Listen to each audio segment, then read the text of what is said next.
Research Director, Mr. Joey Roy Bondo.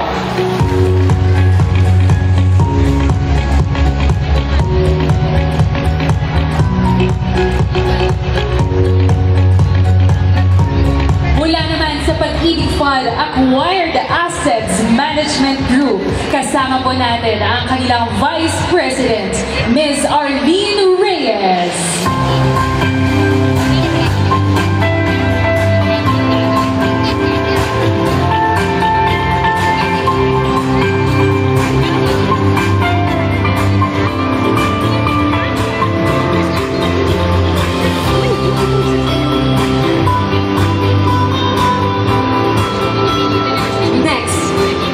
Kasama rin po natin ang Assistant Secretary ng Department of Human Settlements and Urban Development, Ms. Mylene Rivera.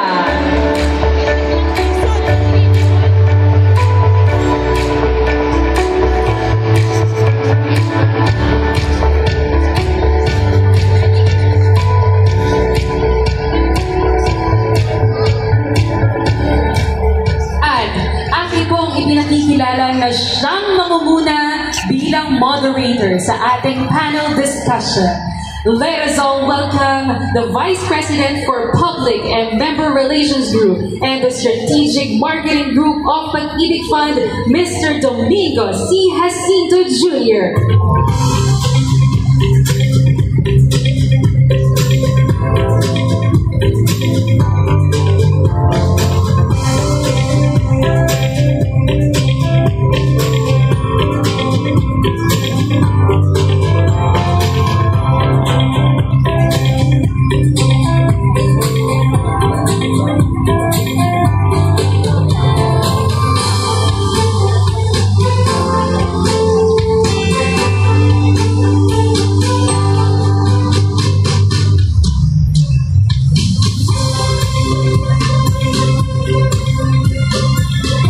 Magandang hapon po sa inyong lahat. Ay nako, baka kulang sa kape. Pwede bang isang magandang hapon nila? Magandang hapon po sa inyong lahat. Magandang hapon. Opo, alam mo ninyo, ang dala po namin sa inyo at yung nakikita po ninyo mga kagalang-galang natin kasama sa entablado. Hindi po raffle, no, ang aming dala. Pero mamaya po, marami pa po tayong pa-raffle dahil marami pa po akong nakikita rito. No? Ngunit ang dala po natin, lahat ay kaalaman para po lahat tayo ay makita kung gaano po ka-sustainable at kung paano po dapat ay mahusay ang pagpapatayo ng mga pabahay at ng mga komunidad sa ating bansa. Kaya po, maaari po tayo magsimula. Our first speaker, ang una pong magsasalita, dala po niya ay 3 dekada, 30 years of experience in business and management. Sa po ngayon ang namumuno sa Philippine Constructors Association Foundation o PCA Foundation. Sila po ay isang pivotal na napakahalagang partner sa workforce development at industry capacity building across sa ating bansa. Mga kasama po natin ngayon dito sa National Housing Expo, ating pong pakinggan ito. Mahalaga po yung kanyang mga sasabihin patungkol po sa workforce development sa construction industry.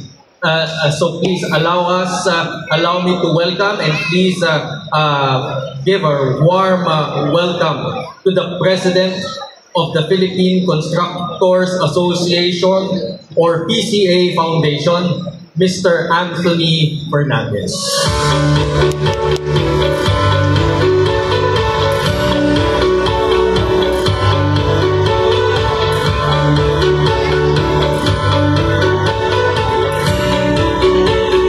Salamat. Magandang hapon po sa inyo lahat. Maraming salamat for giving me the opportunity to be in front of you this afternoon. I'd like to send a short message lang. Ako po ay from the PCA Foundation. The PCA is composed of the largest construction companies sa Pilipinas. The likes of the MCI, Makati Development, Megawide, Dayton. So unang-unang ako po I'm the CEO of First Balfour. Now, unang-una ko pong gusto sabihin, hindi po kami gumagawa ng flood control. Gusto ko nang linawin yun. The PCA stands for, ang logo namin ay tatag at tapat. And we are very saddened by what's been happening. Lahat ng nangyayari na lumalabas ngayon sa dyaryo. Hindi po kami sang-ayon doon, hindi po kami gumagawa na ganon. In fact, most of our members, hindi po kami gumagawa sa DPWH for a long time. So we are one with the nation in terms of trying to solve this problem at sana hindi na maulit. So yun ang una. Pangalawa,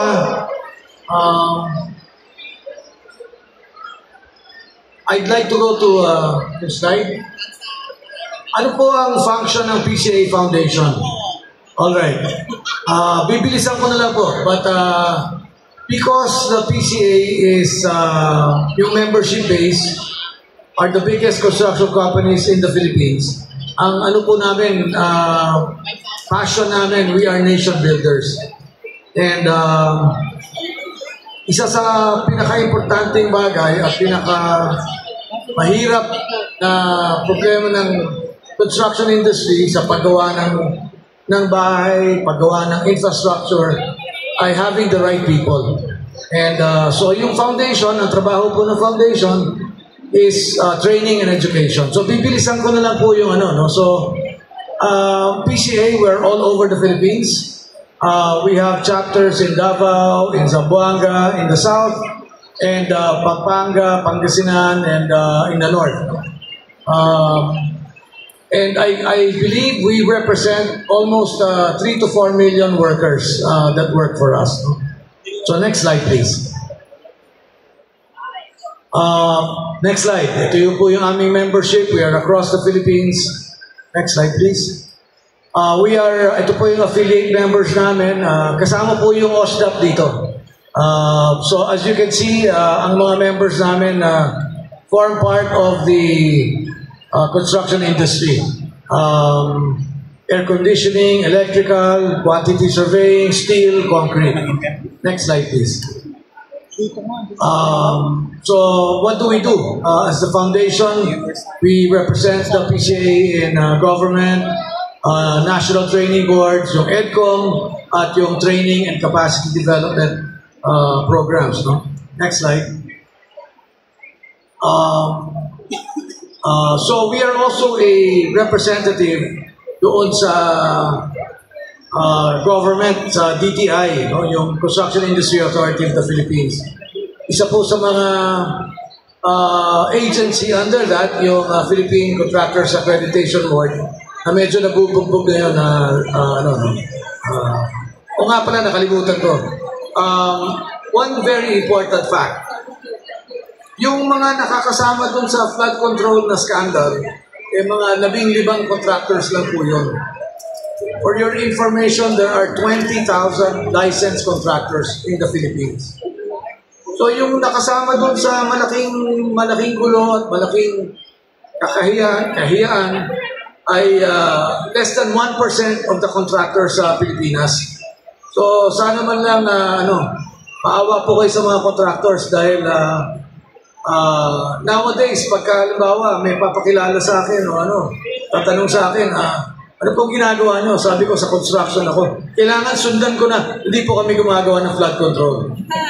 Medyo kawawa yung 99.8% na contractors sa Pilipinas dahil of the bad reputation. So, I'd just like to explain that. Alright. So, we represent the construction industry, training boards. Please, bilisan ko na lang ito. No? Next. We are active. We are active not just in participating, but formulating policy. Next slide. Next slide. So this is what we do.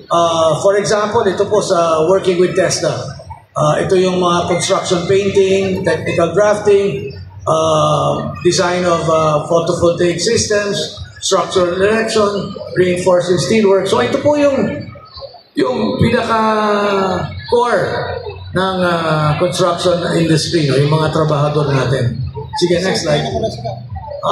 We do training and we review training programs. Sige, next. We use simulators. Ito po mga simulator na to. Mas mahal pa yan sa construction equipment. At we certify our own operators. Sige, next. Oh, sorry. We certify operators for anybody. So even for members of OSDAP, yung mga developers, open po sila na sumali sa aming mga programa.